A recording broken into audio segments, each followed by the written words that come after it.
నిన్న విశాఖ నగరంలో వైఎస్ జగన్మోహన్ రెడ్డి గారు చేసినటువంటి జగన్ నాటకాన్ని ప్రతి ఒక్కరూ కూడా చూశారు.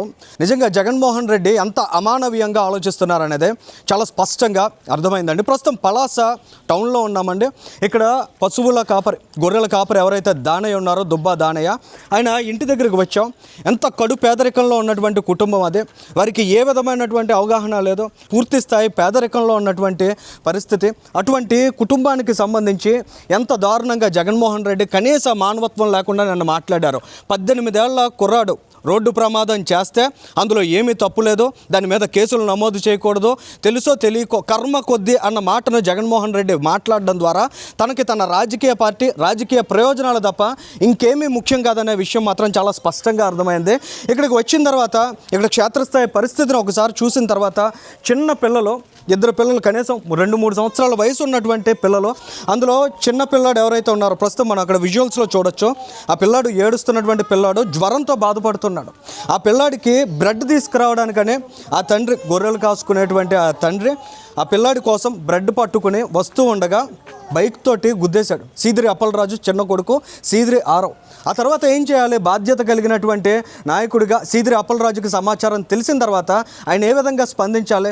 ఇమీడియట్గా అక్కడ ప్రాణాలు కోల్పోయినటువంటి పరిస్థితి ఉందా, లేదా తీవ్ర గాయాలతో ఉన్నారా, అతనికి ఇమీడియట్గా మనం ఏమన్నా వైద్య సహాయం అందించగలమా అనే ఆలోచన కనీసం సీదిరి అప్పలరాజు చేసి ఉన్నట్లయితే ఇవాళ ఈ కుటుంబానికి ఈ కడుపు కోత ఉండేది కాదు, ఆ తల్లి ఆవేదన ఉండేది కాదు, ఆ పిల్లలకి తండ్రి లేని బాధపడాల్సినటువంటి సిచ్యువేషన్ ఉండేది కాదు. కానీ కేవలం సీదిరి అప్పలరాజు నిర్లక్ష్యం, సీదిరి అప్పలరాజు తన కుమారుణ్ణి రోడ్డు ప్రమాదం నుంచి తప్పించాలనేటువంటి దారుణమైన మైండ్ సెట్ కారణంగా ఇవాళ ఈ కుటుంబం ఎంతలా తల్లడిల్లుతోంది, కుమిలిపోతోంది. ఇక్కడ పలాస టౌన్లో ఏ ఒక్కరిని కదిపినా కూడా సీదిరి అప్పలరాజు యొక్క మానసిక స్థితి ఎంత క్రూరంగా ఉందనే అంశాన్ని వారందరూ కూడా చర్చించుకుంటున్నారు. ఇక్కడ మనం చూసినట్లయితే నిజంగా ఆ కుటుంబానికి సంబంధించి కనీస సహకారం అందించాలనే స్పృహ కూడా లేకుండా సీదిరి అప్పలరాజు వ్యవహరించాడు. ఆయన తన పార్టీకి సంబంధించినటువంటి నాయకుడి కుమారుణ్ణి యాక్సిడెంట్ కేసులో ఇన్వాల్వ్ చేశాడు.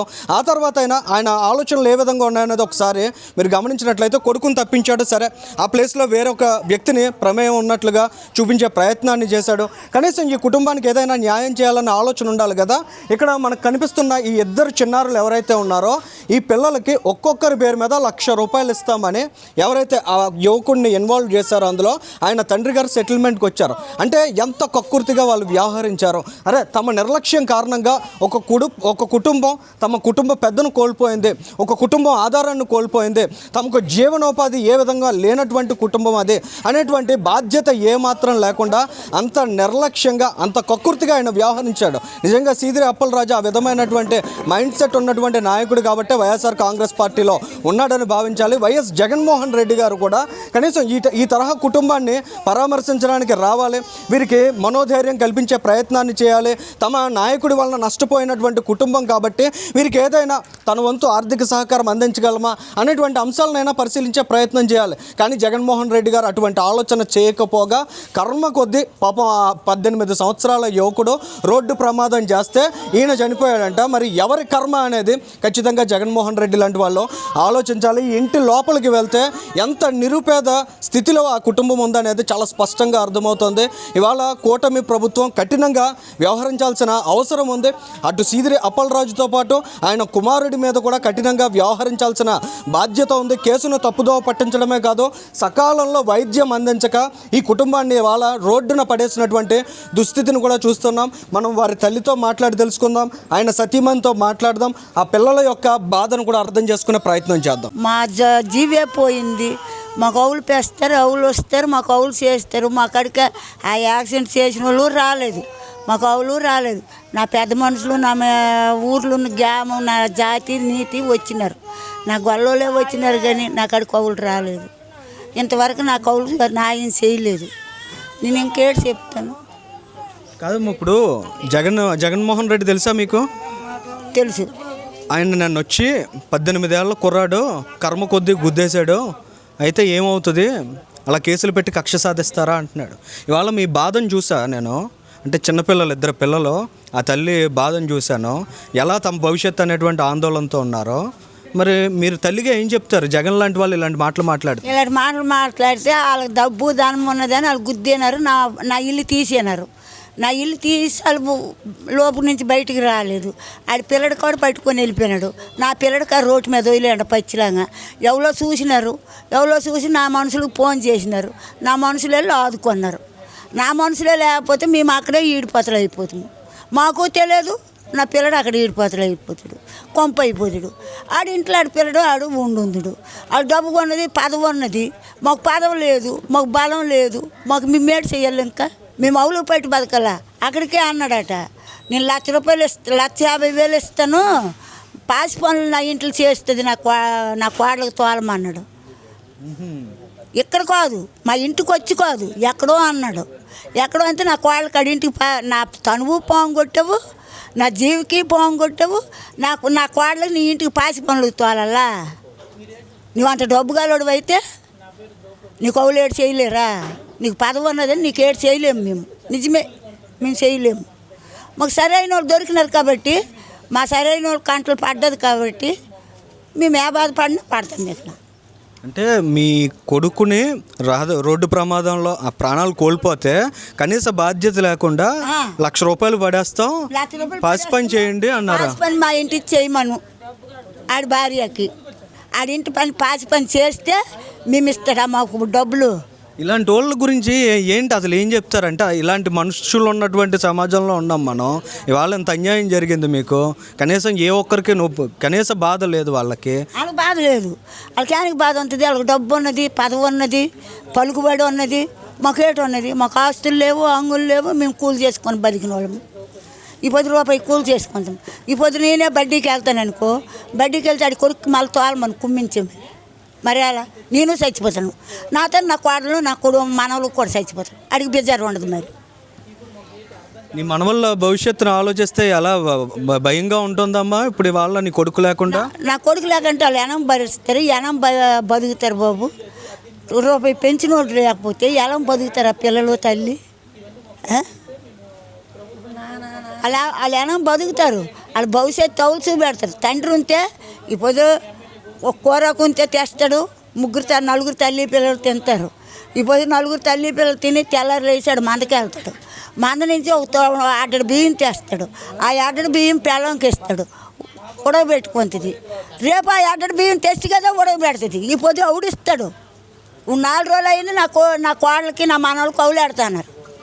నాకు అది కావాలా? ఏ రోజుగా ఆ రోజు తెచ్చుకుని తినే పరిస్థితి మాది. ఆయన వెళ్తేనే నడుస్తుంది, లేకపోతే లేదు. పిల్లలు అడుగుతున్నారా తండ్రి గురించి? పిల్లలు ఏడుస్తారు, అమ్మ డాడీ ఏడి, అమ్మ డాడీ ఏడి. ఆ పెద్దోడు మా డాడీ మందకెళ్ళండ, గొర్రెలు కాస్తాండ, బియ్యం తెస్తాడు, డబ్బులు తెస్తాడు. ఆ పిల్లడైనా కంబర్తనం ఉన్నాడు. మాకు ఆస్తులు లేవు. ఇంకొకరి దగ్గర నౌకరీ చేస్తాడు. ఎంత బాధగా ఉంటుంది మీకు మీ ముందు పిల్లలు అలా మాట్లాడు? మరి ఏడు చేస్తాం, బాధే. మరి బాధ అని మరి భరించాలి మేము. మాకు అవులు పోయి ఇస్తారని ఇప్పుడు అది కారణం కావాలా?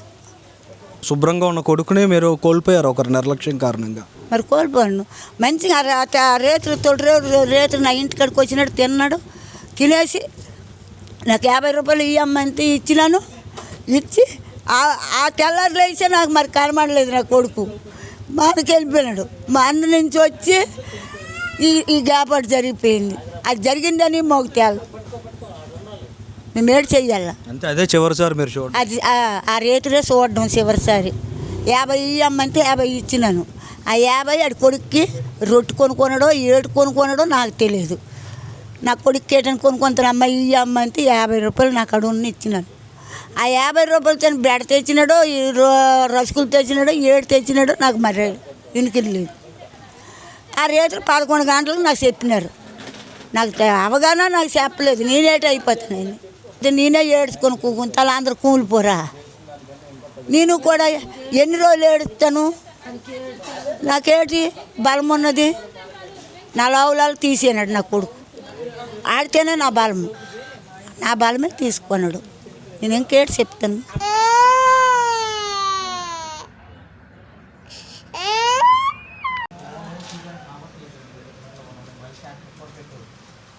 మరి నీళ్ళతో పెడుతున్నావా జ్వరంతో ఉన్న పిల్లాడికి?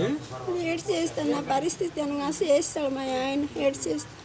మాకు మరి ఆ దిక్కు ఉంది. మా ఆయన అంత కదా నాకు తెచ్చి ఇచ్చుంటే నన్ను పాలలు పెట్టుంది మా ఆయన నేడు నేను ఎక్కడికి వెళ్ళి తెస్తాను ఆవుల మనసు కరిగితే 10 రూపాయలు ఇచ్చి బిస్కెట్ కవర్ తెచ్చిస్తే మా ఆయన పెడుతున్నాను పిల్లలకి మరి నేను ఎక్కడికి వెళ్ళి తెచ్చి పెట్టేస్తాను.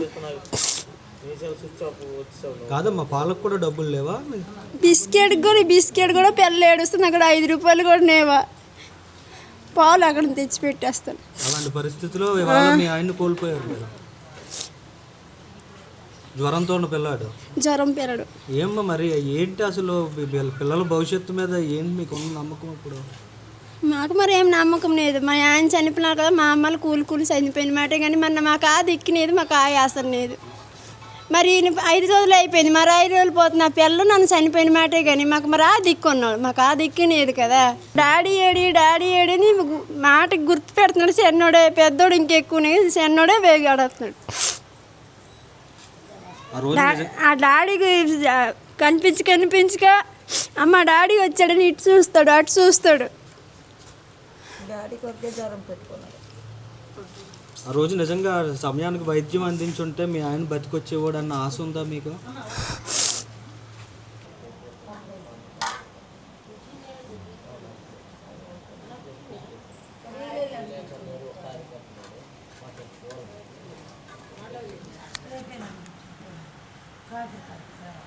నాకు చెప్తే అబద్ధం అంతా మీరు కెమెరా పెట్టుకుని వస్తున్నా మా ఇళ్ళు చెక్ చేయండి. వెళ్ళండి ఆ మూల డబ్బు ఉందో దాని ఉందో బియ్యం ఉందో సోడు ఉందో చూడండి ఒకసారి వెళ్ళి. ఈ అమ్మాయి అబద్ధం చెప్పుతుంది అనేసి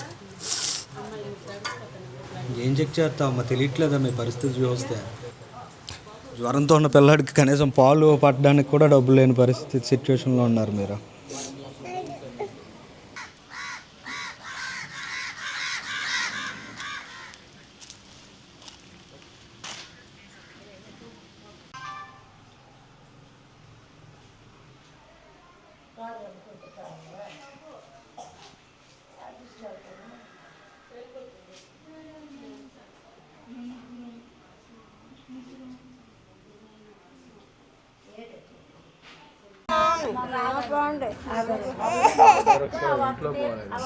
పిల్లలకండి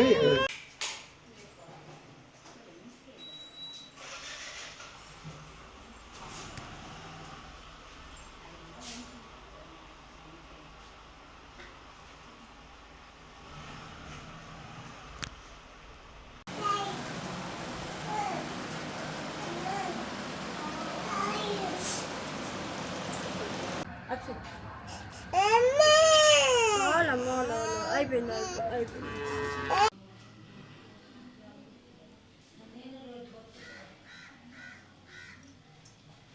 వాటికి మేము ఏడు చెయ్యాలి.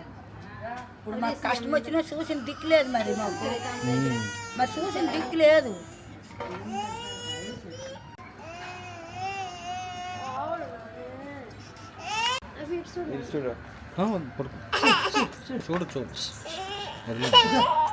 మీ నాన్న వస్తారు, అది మీ నాన్న వస్తారు, మీ నాన్న చిన్నపిల్లడు బిస్కెట్లు తెస్తాడు.